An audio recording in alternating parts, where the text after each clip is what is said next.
అట్లా ఆనవాళ్ళు మాకు ఇప్పుడు వచ్చి మేము తిరగగా ఆనవాళ్ళు కనిపించినాయి. అందుకోసమే మీరు చేన్ల పంట కానీ ఏడవాటి కానీ లేడీస్ కానీ జెంట్స్ కానీ తిరిగేటప్పుడు కానీ చేతిలో కట్టెలు కానీ కర్రలు కానీ ఇద్దరు గుంపు తిరగండి. వస్తే దానికి చిరాకు చేసినట్లు ఉర్రకండి. ఇది చూసి మీరు సపరేట్గా వచ్చేది ఏముంటే మాకు ఇంటిమేట్ చేసేది. మేము ఏమైనా ఉంటే తీసుకుంటే తెచ్చేసి వీటికి మేము తీసుకుపోయే ప్రయత్నం కూడా చేస్తాము.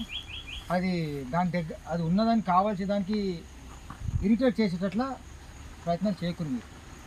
మీ చేతులు ఎప్పటికైనా అగ్గిపెట్ట కానీ పటాకీలు ఇప్పించిన పటాకీలు తీసుకోదు, కనిపించినప్పుడు కాల్వండి. మళ్ళీ మీ చేను చుట్టుముట్టు గుడ్డేరులు వస్తుంది, అది వస్తుంది, పురుగులు వస్తుంది.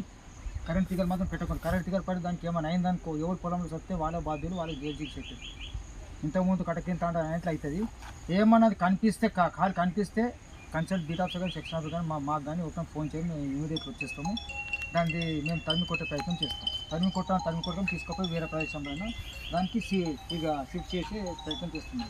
మీరు మాత్రం కరెంట్ తీగలు పెట్టి దానికి ఏమన్నా చేన్లలో నీళ్ళలో విషయాలు కానీ అవి విషయం కానీ పోసేసి ఎంట్రెండి అవన్నీ పోసేసి చంపే ప్రయత్నం అది చేయకూడదు. గుంపులు పోయేటప్పుడు ఎటన్నా అడవి ప్రాంతంలో చేనులు ఉంటాయి కదా, మీరు ఏమంటే గుంపులు 10 మంది గుంపులు కెమెరా పెడతాం. అంటే మేము రేపు ఎల్లుండి వచ్చేసి ట్రాప్ కెమెరాలు ఒక 2-3 ట్రాప్ కెమెరాలు ఫిట్ చేస్తాం. ఏ ప్రదేశంలో ఏడికని వస్తే చూస్తాం. మేము జర మీరు గిట్ట మీ సహకారం గిట్ట మాకు ఉండాలి. ఓకేనా? దానికి మాత్రం హాని చేయకూడదు. ఓకేనా?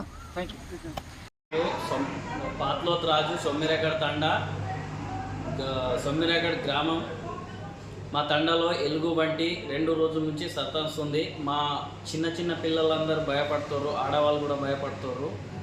మా దగ్గర రిక్వెస్ట్ చేసేది ఏంటంటే ఫారెస్ట్ వాళ్ళకు 2 బోన్స్ ఏర్పాటు చేయాలని చెప్పేసి మేము కోరుకుంటున్నాం.